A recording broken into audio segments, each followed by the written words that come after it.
Welcome. This is James Corbett of CorbettReport.com. And this is James Evan Pilato of MediaMonarchy.com, and we both welcome you back to another episode of The New World Next Week, which, of course, you can find all the information, all the documentation, high-quality, low-quality audio, video, and so much more at newworldnextweek.com. James, it's the morning after here in America, and as everyone's kind of waking up and going, oh, everything's generally the same. I put everything, I invested all my emotions into this big show, but ultimately it was just that, a big show. Obamessiah gets 4 more years of fronting for the empire. Obama wins new term as electoral advantage holds. Barack Hussein Obama was re-elected president of the United States on Tuesday, overcoming powerful economic headwinds, a lockstep resistance to his agenda by Republicans in Congress, and an unprecedented torrent of advertising as a divided nation voted to give him more time. In defeating Mitt Romney, the president carried Colorado, Iowa, Ohio, New Hampshire, Virginia, and Wisconsin, a near sweep of the battleground states, and was holding the narrow advantage in the always important Florida. The path to victory for Romney narrowed as the night wore along, and with Mr. Obama winning at least 303 electoral votes. I've often joked, James, this is now my second presidential election season here on the West Coast. And I kind of enjoy how quickly it's over because we're earlier here in the times, whereas on the East Coast, you had to want to stay up late to see the results. But here on the West Coast, it's like, oh, damn, it's 8 o'clock. It's over. It's kind of nice. Big disappointments, I think, on some of the social moves. Prop 37, which, James, we've discussed, I think, here as well as on our old Food World Order episodes. Prop 37 narrowly defeated by corporate millions and deceptive ads, and that would be the California prop to label genetically modified organisms in the face of millions and millions and millions spent by Monsanto and Dow. Essentially, the folks ruining everything also have the money to lie to everyone about it. So fishermen, environmentalists, consumer advocates were all disappointed but not surprised that Prop 37 was defeated. However, those folks are making the moves to go work on a ton of other states to try and get labeling of genetically modified organisms to pass in other states, which, James, would put us, the United States along the lines of China and Europe and Japan and all the other countries and nations who label genetically modified organisms. Meanwhile, Colorado and Washington pass marijuana legalization, but here in Oregon, we voted it down. And it, on the one hand, kind of mystifies me, but on the other hand, I kind of think, I live here in the city in Portland, and I think we tend to think Portland is Oregon, but really Portland is maybe the California of Oregon, whereas we think, well, we're also liberal and progressive here, but the rest of the state, perhaps not so much. And, of course, there were gay marriage amendments and mandates and all of those other things. But ultimately, James, as Jack Blood said last night and on Ground Zero last night, we had Jack Blood on of Deadline Live. We had Doug Owen from Blacklisted News and other folks on our kind of Ground Zero presidential selection special. Jack Blood really put it best when said, I wish I could get behind the weed legalization and gay marriage and all those things. But ultimately, why are we always going to big daddy government begging for permission to do things that ultimately, if we were in a free country like we claim that we are, consenting adults would be able to do as they wish as sovereign citizens, instead of always going, oh, please, may I get married to who I want? Oh, please, may I eat and ingest what I choose to? Please, sir, may I have another? So, James, we've said it time and time again. We're either in a free country or we're not. What's presidential? That is the point, isn't it? I mean, we're basically political children until we choose to grow up and start to realize that we don't always have to ask mommy and daddy government for permission. And once people get out of that mindset that they constantly have to wait for the approval of mommy and daddy government to do anything, then I think we might actually start growing up. And does anyone believe that anything fundamentally has changed in Washington State, for example, now that suddenly, well, now it's legal, now it's ethical to smoke this substance substance where it wasn't before, because 50% plus one have decided that it's so. It's just so on its face ridiculous, and so far detached from anything resembling what any basic moral rules or anything like that. I mean, it has nothing to do with that. It's just about the spectacle of the voting. And once people get off of that and start realizing that our world should not be governed by those rules, we can start exploring other ways of doing this and hopefully come to a more sane and rational way of basically ordering our society. Because I think you've even said, or perhaps even guests on your show have said, we don't not kill people because, oh, well, there's a law against it. We don't do it because we know it's not right. It's not fundamentally correct with the world.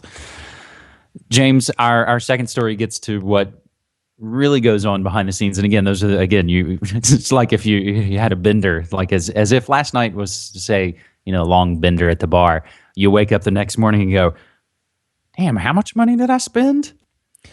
Gold at 2-week high on Obama win. Meanwhile, the focus is on the fiscal cliff as Reuters notes that gold bounced to its highest in 2 weeks on Wednesday as President Barack Obama's re-election curbed the dollar, with focus on expectations for continued relaxed U.S. monetary policy and resolving the so-called fiscal cliff.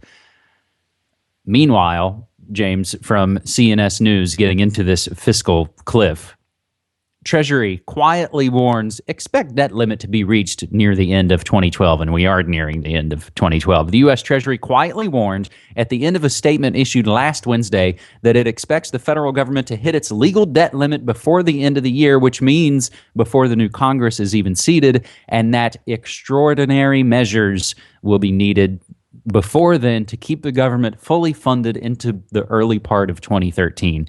On August 2nd, 2011, Obama signed a deal he had negotiated with congressional leaders to increase the debt limit of the federal government by $2.4 trillion. But now, after only 15 months, almost all that borrowing authority has been exhausted.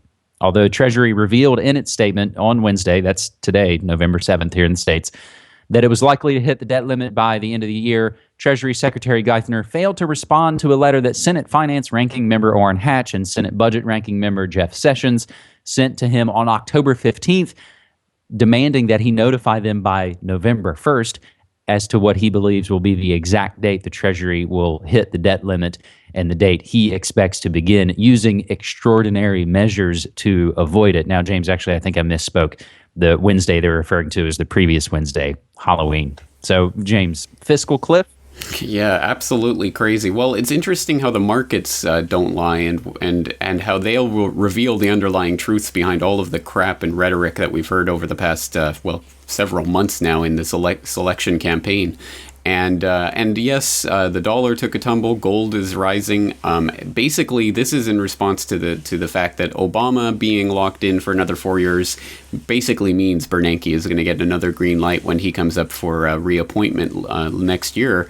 And of course, Bernanke and the Fed and staying the course in all of that just means that the dollar will continue to be inflated away to nothing as they keep pumping out billions and billions and billions and billions and billions and billions and billions a month in all of this fake bailout money and all of that, all the rest of that status quo. So it is interesting to watch what's going to happen with the fiscal cliff, the $600 billion in tax cuts and spending cuts and tax increases that's going to kick in January 1st, 2013, and now also the debt limit, just another headache to add to the pile of woes and miseries on the American economy. So I am not looking forward to this next few months. It's going to be some incredible wrangling going on. All sorts of political shenanigans I'm sure are going to be played with this lame duck Congress, and we'll see what happens. But I don't like the sound of extraordinary measures that might be possible with this fiscal cliff and debt limit scenario. So we'll keep our eye on that for sure.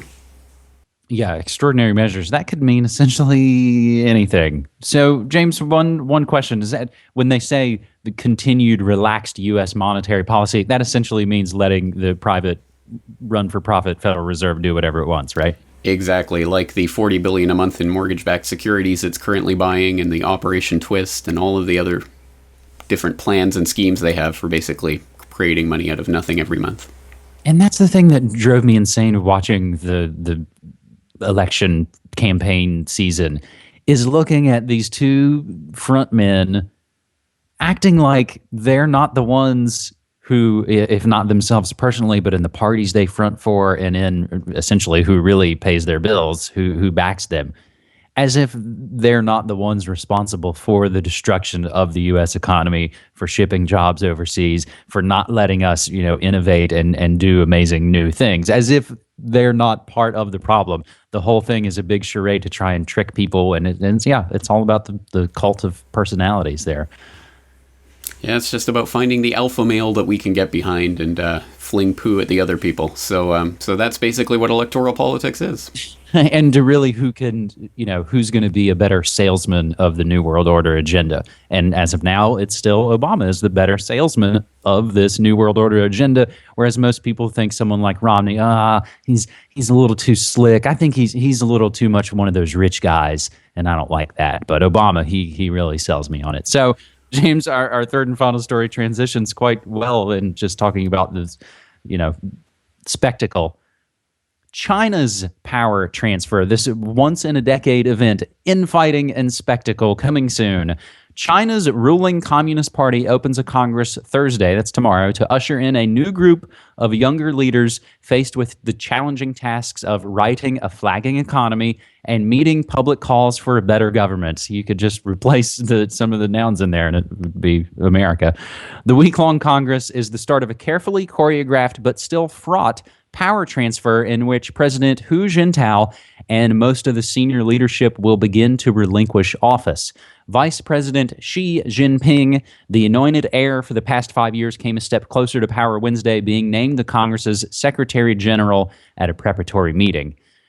Meeting in the Great Hall of the People, the Congress seems drawn from another time. It's a public gathering of 2,200 plus delegates drawn from the 82 million member party, where the real deal-making is done by a few dozen power brokers behind the scenes, even as China is ever more connected to the world through trade and through the internet. Now, furthermore, on this transfer of power, China turns to police and cab drivers to enforce orderly transition in power. And of course, the flurry of propaganda as news and red banner slogans and the police crackdowns.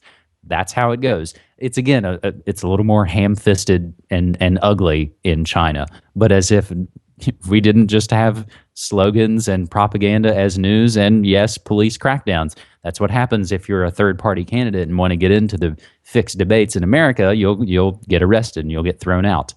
Other news surrounding this to flesh more of the story out for you. And again, don't take our word for any of this. We'll provide all the documentation and sources for you. Global Post reporting Chinese awaiting new leadership envy U.S. democracy, and that is kind of an interesting read. And The Atlantic gets into the key players in China's power transition inside the Gang of Seven, James.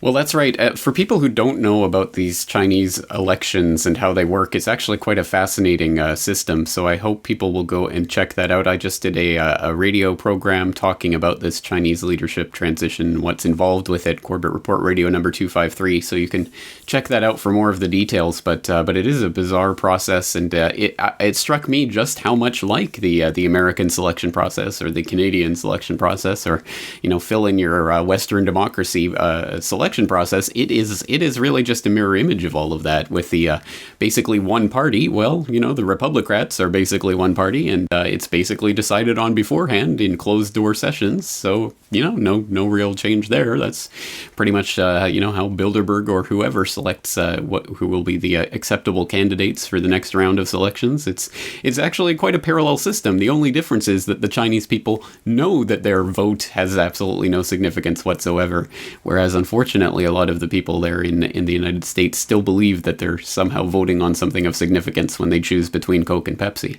So absolutely, it's a fascinating process, and I hope people will check more into it. And this will really, I guess, determine the future of the next 10 years of Chinese politics and the economy. So there are quite a few things that are riding on this, but that's why I hope people will at least start checking into Xi Jinping and who he is, and the princeling faction within the Politburo and what that is. And there's some good notes also in the Corbett Report Radio I did yesterday, so I hope people will check that out. All right. James, just one quick note. It'll be too late for folks watching this to have caught it, but they can go check out the archives. You may know I'm now the producer of Ground Zero with Clyde Lewis, and tonight actually we've got Tyrell Ventura, the producer of Conspiracy Theory with Jesse Ventura, because tonight's season 3 premiere actually features Clyde Lewis. So if folks want to follow some of the work Media Monarchy's been doing, of course, we still update all the sites: Media Monarchy, Cyberspace War, Food World Order. We even do the music podcast and so many other things. So yeah, MediaMonarchy.com is the flagship site for all of that and links to so much more. All right, looking forward to it. Thank you so much for your time. Thank you. Appreciate it. Take care.